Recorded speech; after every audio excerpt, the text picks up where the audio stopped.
Assalamualaikum warahmatullahi wabarakatuh. Kami dari kelompok H akan mempresentasikan tentang sistem komunis di Cina. Yang pertama, perkenalkan nama kelompok kami. Yang pertama, Alham Pratama Sugiarto. Yang kedua, Arya Faisal. Yang ketiga, Triyadi Andika Rahman. Yang keempat, Raffi Faturosi. Yang kelima, Fitria Francisca.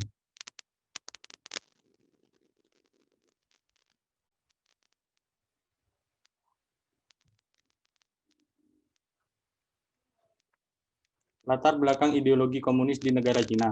Di bawah kepemimpinan yang kelompok nasionalis Kuomintang mengobarkan perang saudara melawan Gong Candang yang komunis. Akibat perang antara dua kelompok besar ini, ratusan ribu tentara yang menjaga daerah timur laut Tiongkok, yakni daerah Manchuria, terpaksa ditarik ke daerah-daerah yang lebih membutuhkan, yang terus mengerahkan pasukannya untuk mengepung dan membantai orang-orang komunis yang tersisa. Sebaliknya, justru kelompok komunis Gong Candang yang berhasil menarik simpati rakyat. Sementara itu, Kuomintang yang nasionalis malah dibenci oleh banyak lapisan masyarakat.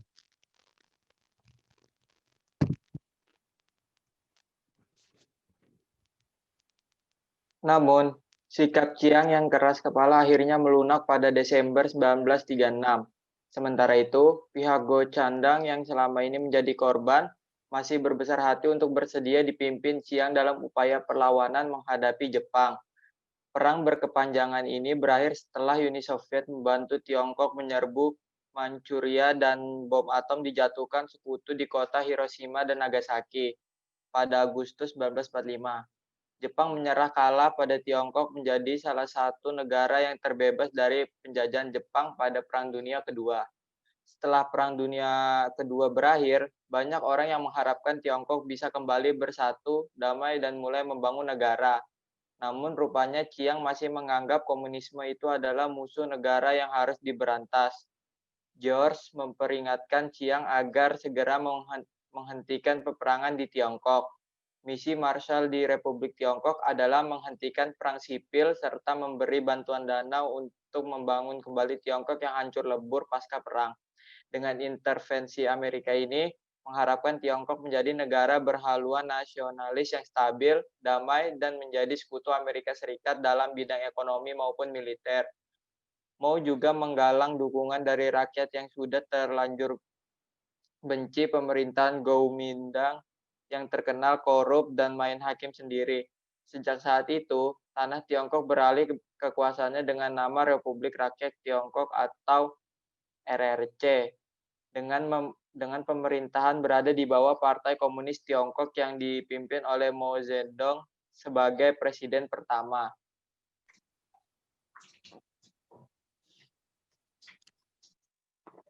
Berikutnya, ada pengaruh ideologi komunis terhadap beberapa bidang di negara Cina. Yang pertama, di bidang politik. Pemerintah Republik Rakyat Tiongkok dikawal oleh Partai Komunis Tiongkok atau PKT, dan pemimpin negara dipilih langsung oleh partai melalui kongres. Walaupun terdapat sedikit banyak gerakan ke arah liberalisme, seperti pemilihan umum yang sekarang diadakan di tingkat desa, dan sebagian badan perwakilan, partai ini terus memiliki mengawasi terutama atas pemilihan jabatan-jabatan pemerintahan.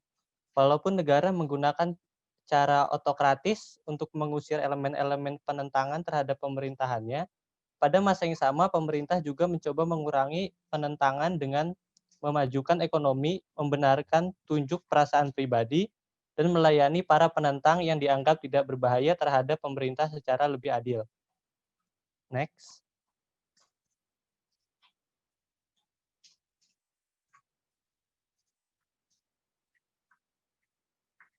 Bidang kedua yang terdampak adalah ekonomi. Republik Rakyat Tiongkok mencirikan ekonominya sebagai sosialisme dengan ciri Tiongkok.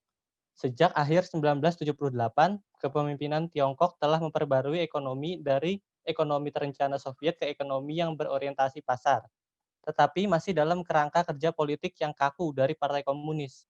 Untuk itu, para pejabat meningkatkan kekuasaan pejabat lokal dan memasang manajer dalam industri, mengizinkan perusahaan skala kecil dalam jasa dan produksi ringan, dan membuka ekonomi terhadap perdagangan asing dan investasi. Berikutnya ada bidang budaya. Sepanjang masa pemerintahan Republik Rakyat Tiongkok, banyak aspek budaya tradisi Tiongkok seperti seni lukis, peribahasa, bahasa, dan sebagainya yang lain telah coba dihapus oleh pemerintah seperti yang terjadi pada revolusi kebudayaan. Karena didakwa kolot, feodal, dan berbahaya. Semenjak itu, Tiongkok telah menyadari kesalahannya dan mencoba untuk memulihkannya semula. Seperti reformasi Opera Beijing untuk menyuarakan propaganda komunisnya. Dengan berlalunya waktu, banyak aspek tradisi Tiongkok telah diterima kerajaan dan rakyatnya sebagai warisan dan sebagian jati diri Tiongkok. Dasar-dasar resmi pemerintah kini dibuat berdasarkan kemajuan dan penyambung peradaban Tiongkok sebagai sebagian identitas bangsa. Nasionalisme juga diterapkan kepada pemuda untuk memberi legitimasi kepada pemerintah Partai Komunis Tiongkok. Next.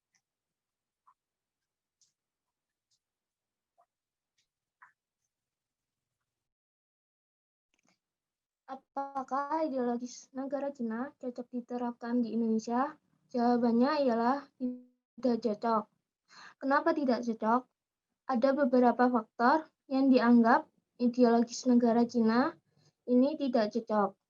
Yang pertama, sifatnya absolut, di mana tatanan dan juga kebijakan pemerintah yang telah dibuat tidak dapat diubah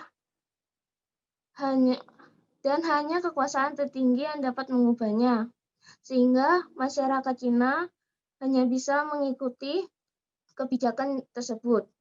Yang kedua, peran politik Cina yang kuat, di mana peran dan pemegang kekuasaan tertinggi di Cina adalah Partai Komunis Tiongkok yang dikenal sebagai PKT, di mana partai ini memegang juga mengendalikan tidak hanya tatanan pemerintah, begitu juga militer negara dan parlemen. Yang tidak seperti Indonesia yang memegang kekuasaan tertinggi adalah presiden. Yang ketiga, tidak adanya aspirasi masyarakat, di mana masyarakat Cina tidak memberikan aspirasi pendapatnya secara bebas, bahkan akan diancam jika memberikan aspirasi pendapat yang berbeda dari pemerintahnya. Ini membedakan negara Indonesia yang mana dapat memahami pendapat yang berbeda. Yang keempat, sejarah kelam Indonesia tentang komunis, yang mana pada tahun 1965-an, Indonesia mengalami kejadian pemberontakan yang sangat besar yang dilakukan oleh Partai Komunis, di mana masyarakat Indonesia diancam, dibunuh, disiksa tanpa adanya rasa empati hingga membuat banyak korban meninggal. Sejarah kelam ini membuat masyarakat takut jika pemerintah Indonesia menganut sistem komunis. Next.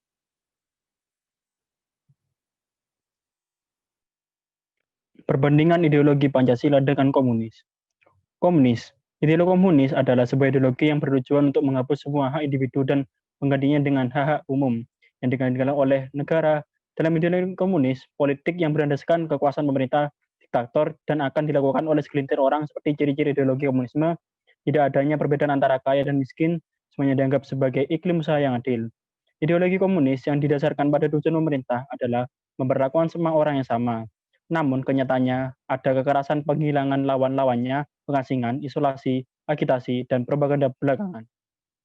Sedangkan Pancasila adalah sebuah ideologi yang memiliki prinsip persatuan dan kebersamaan yang dimiliki manusia dalam kehidupan kebangsaan dan kenegaraan, merupakan fungsi Pancasila sebagai dasar negara. Dalam ideologi Pancasila, praktik nasional dilaksanakan berdasarkan UUD 1945 dan Pancasila, kekuatan tertinggi dipegang oleh pemerintah. Ideologi Pancasila sebagai ideologi terbuka sebenarnya adalah ideologi yang hampir universal yang bisa diterima oleh setiap orang. Simpulannya, di Indonesia lebih baik memakai ideologi Pancasila, dikarenakan di Indonesia memiliki berbagai macam ras, suku, dan agama yang membuat Indonesia ini memiliki keberagaman. Dengan ideologi Pancasila membuat keberagaman ini menjadi satu, dikarenakan ideologi Pancasila memiliki prinsip persatuan kebersamaan dan menjunjung tinggi perdamaian. Terima kasih. Next.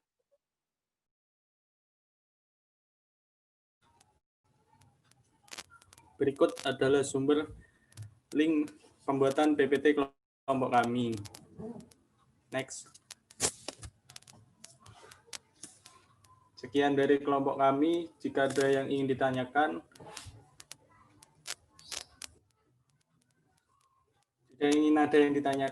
silakan isi di forum yang telah disediakan. Kurang lebihnya mohon maaf. Wassalamualaikum warahmatullahi wabarakatuh.